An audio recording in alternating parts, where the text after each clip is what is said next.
Hi everybody, I'm Ross Healy, the Chairman of Strategic Analysis. Welcome back to Friday Focus, our SVA in Action series.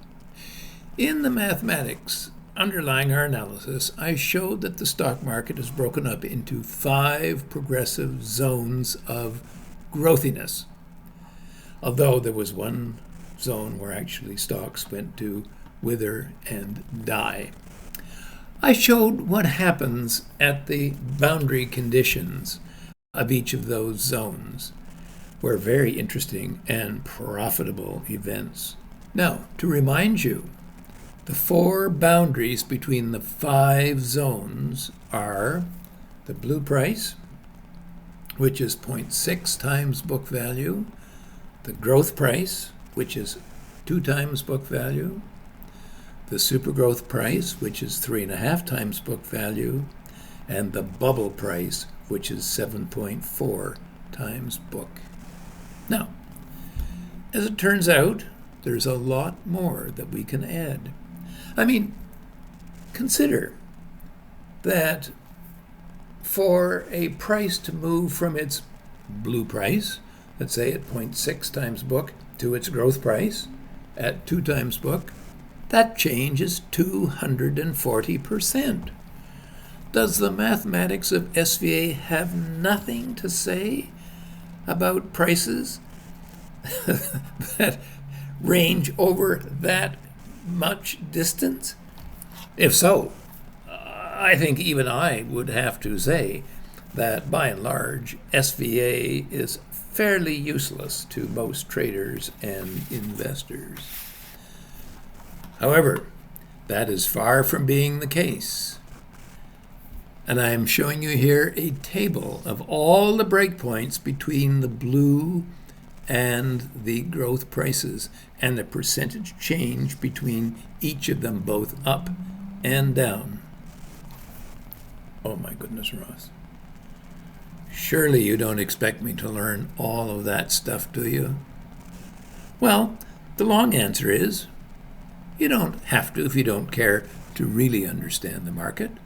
But the short answer is, well, each of our SVA charts has all that stuff printed on it anyway.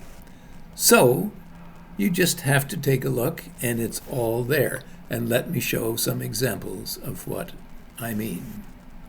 Well, let's start off with the TD Bank.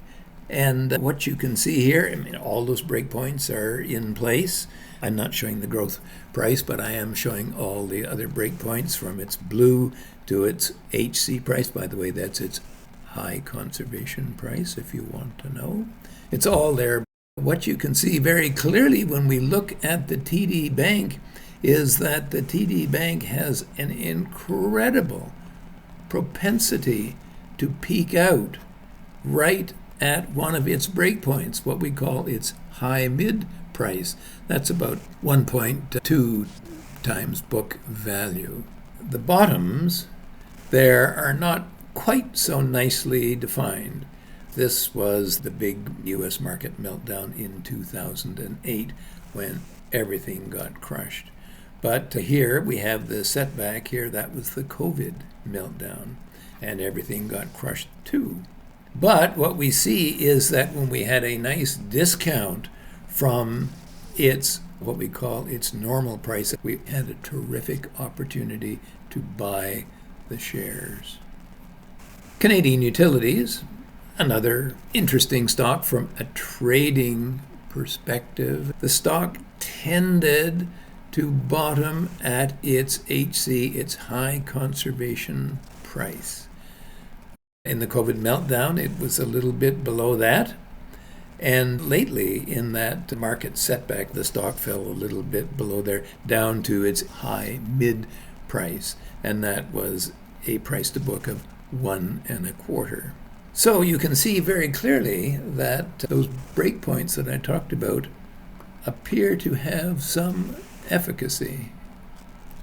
I love the chart of Imperial Oil. This is a stock that sort of slid down with the price of oil. Look at that bottoming on the first decline at its high conservation price. Remember, that's 1.5 times book. then falling down to its normal price, that's 1 times book, bottoming finally in the blue zone. That was the COVID meltdown when the price of oil went to about minus something or other, and all of the oil stocks got completely hammered. The recovery took the stock very, very quickly back up to its normal price. And you remember some while ago I talked to you about stocks leaving the blue zone and how they would typically go to their normal price very quickly, a gain of 70%. Nice to know that. It gathered its forces then as the price of oil kept on rising. The stock finally peaked out at its growth price. That's 2 times book value, and it stayed in a range there for some period of time. Now, the stock looks as if it may be trying to break out. We'll have to wait to see what happens on those breakouts for another day. Anyway, that's all that I want to talk to you about today. Have a great week, and I will see you next Friday.